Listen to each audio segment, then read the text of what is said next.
Sylhet Osmani medical college হাসপাতালে সচল আছে মাত্র 3টি অ্যাম্বুলেন্স। সেগুলোও বেশিরভাগ সময় ব্যস্ত থাকে চিকিৎসক আনা নিয়ে। রয়েছে চালক সংকটও, ফলে বাধ্য হয়ে বেসরকারি অ্যাম্বুলেন্স নিতে হচ্ছে রোগীদের।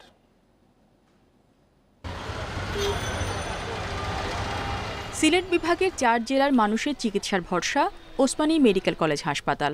প্রতিদিন সেবা নেন 2000-এর বেশি মানুষ, অথচ হাসপাতালে আছে মাত্র 6টি অ্যাম্বুলেন্স। এর মধ্যে সচল 3টি, 2টি আইসিইউ অ্যাম্বুলেন্স থাকলেও চালু আছে 1টি। সেবাগ্রহীতাদের অভিযোগ, সহজে পাওয়া যায় না সরকারি অ্যাম্বুলেন্স, ফলে সংকটের সুযোগ নিচ্ছে হাসপাতাল চত্বরে দাঁড়িয়ে থাকা বেসরকারি অ্যাম্বুলেন্স। দেখা যায় যে হসপিটালের সামনে রাখা আছে, কিন্তু তারা বলে যে ট্রিপ আছে। এখানে একটা সিন্ডিকেট সবচেয়ে বেশি কাজ করে, যেটা হচ্ছে গিয়ে তারাই সরকারি অ্যাম্বুলেন্সটাকে না দিয়ে প্রাইভেট সার্ভিস যে অ্যাম্বুলেন্সগুলো রয়েছে সেগুলো দিতে চায়। এর জন্য সরকারি অ্যাম্বুলেন্সগুলো পাওয়া খুবই কষ্টসাধ্য ব্যাপার।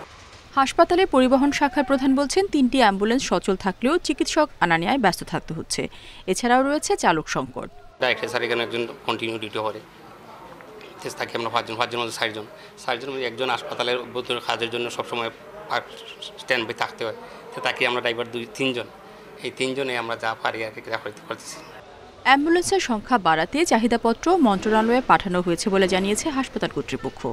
মন্ত্রণালয়ে চিঠিও দিয়েছি আরও অ্যাম্বুলেন্স সংকুলন করার জন্য, এবং সেই সাথে আমাদের যতগুলো অ্যাম্বুলেন্স আছে আমরা চেষ্টা করতেছি একটা অ্যাম্বুলেন্সকে আসলে অকেজো ঘোষণা করা হয়েছে, ওইটাকে আমরা নিলামে দিয়ে ওইটা বিক্রির প্রক্রিয়ার মধ্যে আছি। বাকিগুলো সবগুলোই আমরা সচল রাখার জন্য চেষ্টা করছি। হাসপাতালে বেসরকারি অ্যাম্বুলেন্সের সিন্ডিকেট ভেঙে পর্যাপ্ত সরকারি অ্যাম্বুলেন্স বরাদ্দের দাবি রোগী ও স্বজনদের। Independent news.